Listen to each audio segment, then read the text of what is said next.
warm welcome to you, and I'm Renuka Methil in the CNBC Africa special called Focus On. Today, I go all the way to Bangalore, which is known as India's Silicon Valley or IT capital, to talk to Nikhil Kamath, who's the co-founder of Zerodha. It's a big name in Indian stockbroking and retail brokerage. Nikhil is 34 years old, and in 2019, he also founded a hedge fund called True Beacon, which is an asset management firm catering to some of the richest people in the world. A high school dropout, Nikhil is today one of India's youngest billionaires with a special interest in Africa. Nikhil, good morning, good afternoon to you. You're in India. Thank you so much for joining us today. Now, let me begin by saying that you have a very interesting and disruptive product. It's a fund with no management fees, a zero standing fee model for ultra high net worth individuals, with the average investor investing over $1 million. And you've identified the overall cost to the investor as a pain point. You don't want to charge entry and exit fees. But what really is your revenue model? Can you take us through what this model actually is? Sure. Hi, Renuka. Up until now, most asset managers across the world, they charge a fixed fee and a carry. We've eliminated the fixed fee in our endeavor to become totally client aligned, and we just charge a 10% performance based carry with a high watermark level. So if somebody comes into the fund with $100 and it becomes 110, we charge 1 out of the 10 profit that you make as a fee with a high watermark, but we don't have the 2% management fee you would associate with a typical fund.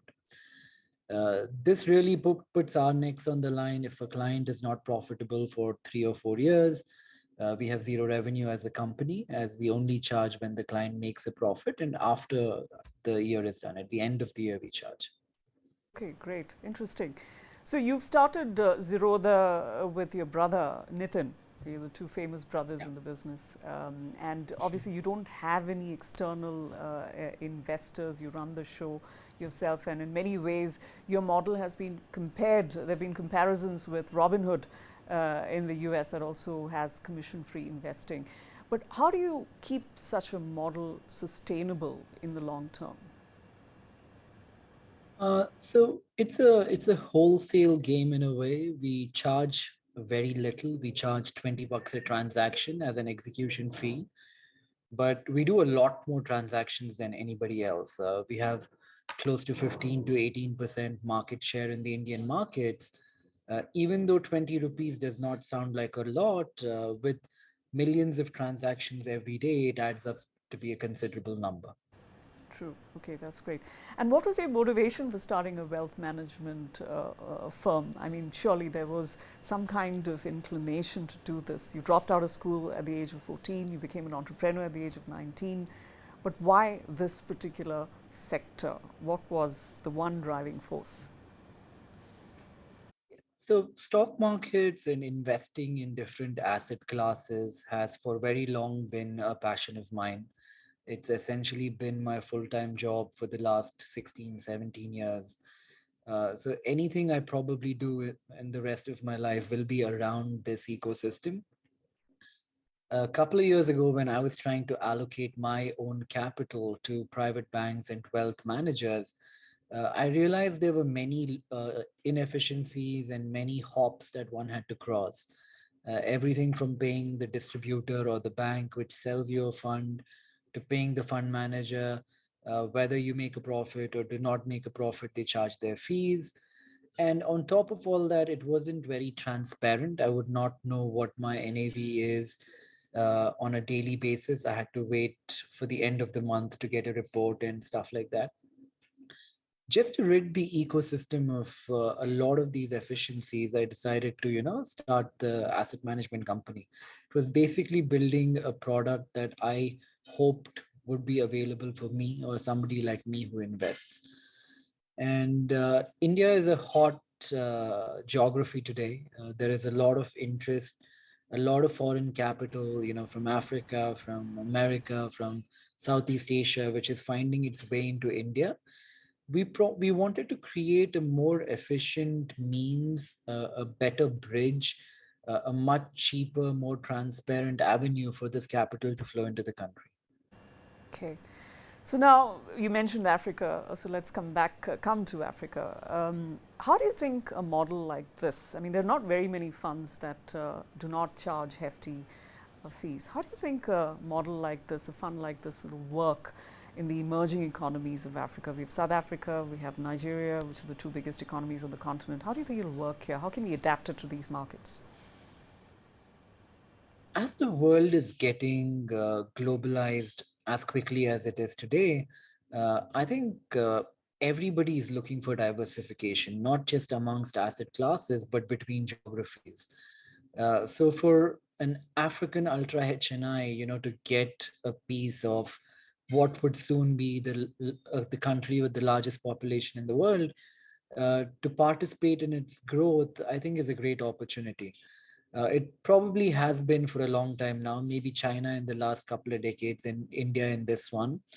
The problem up until now, there haven't been uh, very many efficient ways of doing it. We're just trying to solve that problem, wherein we provide the connectivity and the transparency for these ultra HNIs from Africa to invest into India and get some kind of a global diversification going.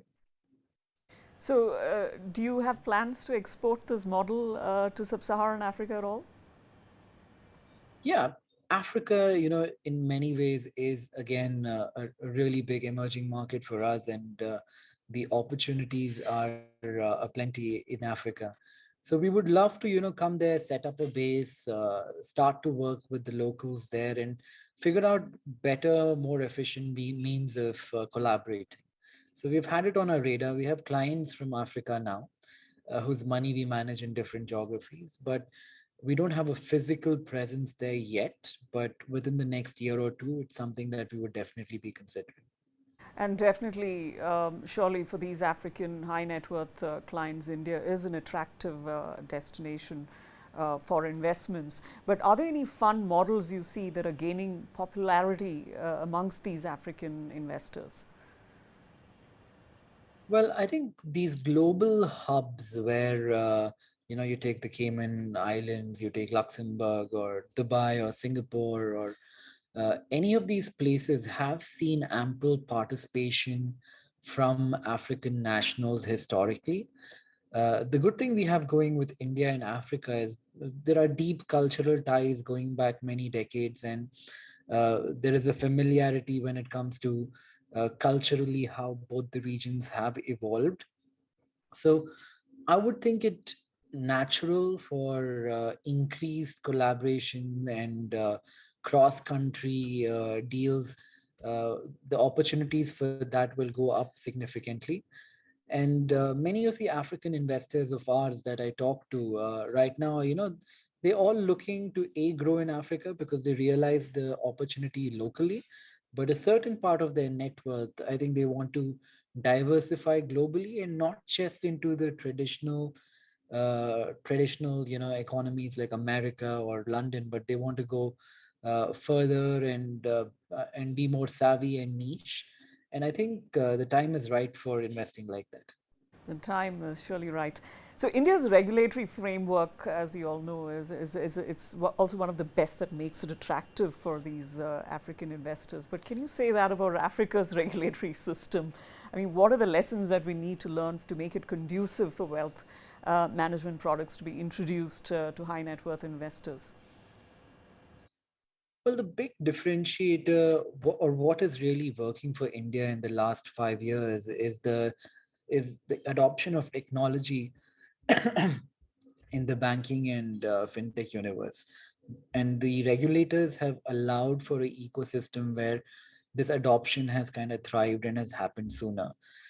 Maybe that is a good lesson for Africa too, and to kind of like uh, not go the traditional route of dealing with the red tape, but making things a lot more open and integrating technology faster might help reduce the time it takes to get licenses and to get basically processes working in Africa. And Africa, it does not have strong capital markets. Maybe you have it in South Africa.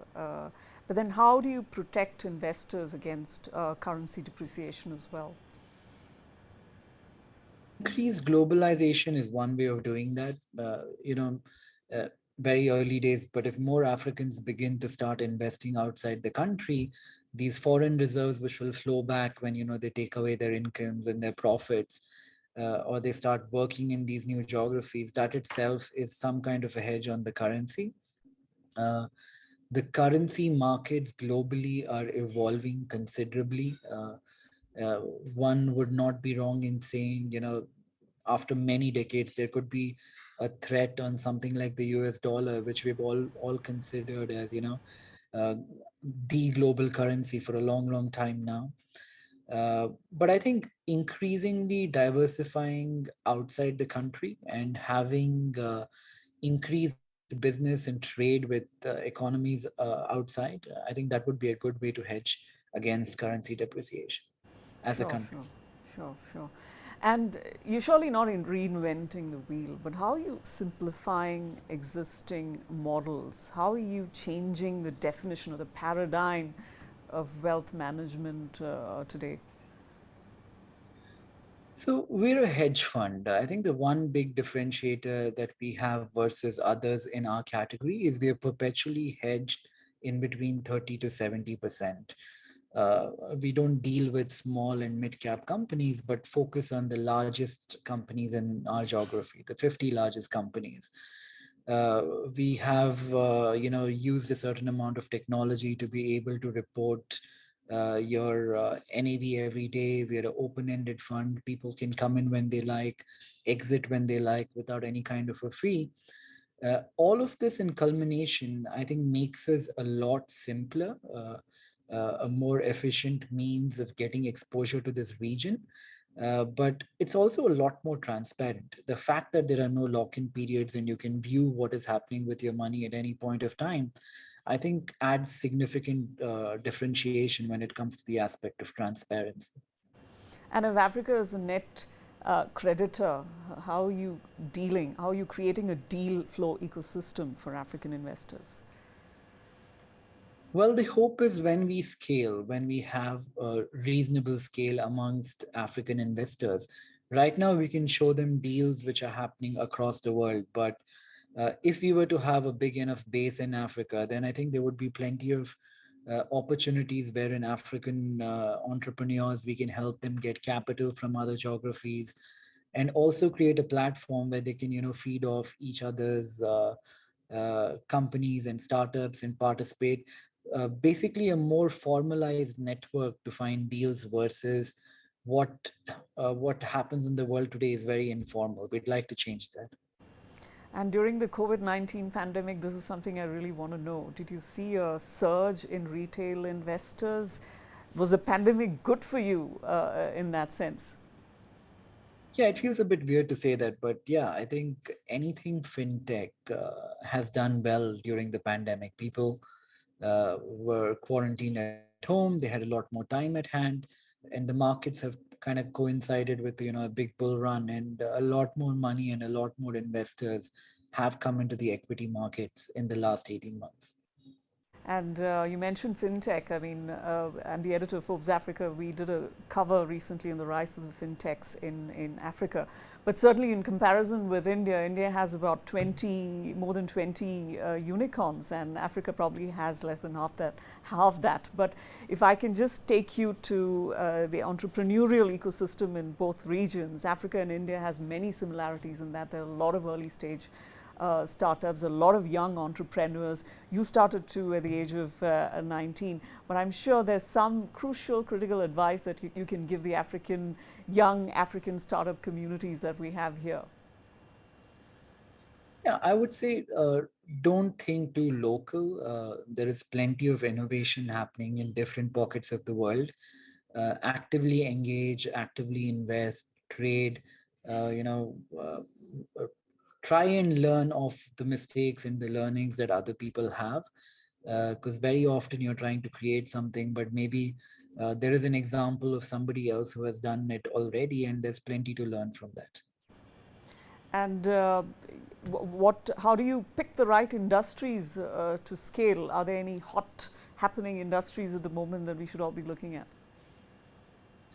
Well, fintech seems to be hot across the world today, especially in emerging economies where penetration of things like banking is not very high. I think that opportunity will remain for the next decade. Uh, Energy and green energy, I think, is another large opportunity that is waiting to be disrupted scale. Okay. And can you just take us through the scenario in India at the moment, post pandemic? How is the ecosystem there for fintechs at the moment? There's a lot of financial inclusion. The banking services are really taking giant strides. What's the scene there at the moment?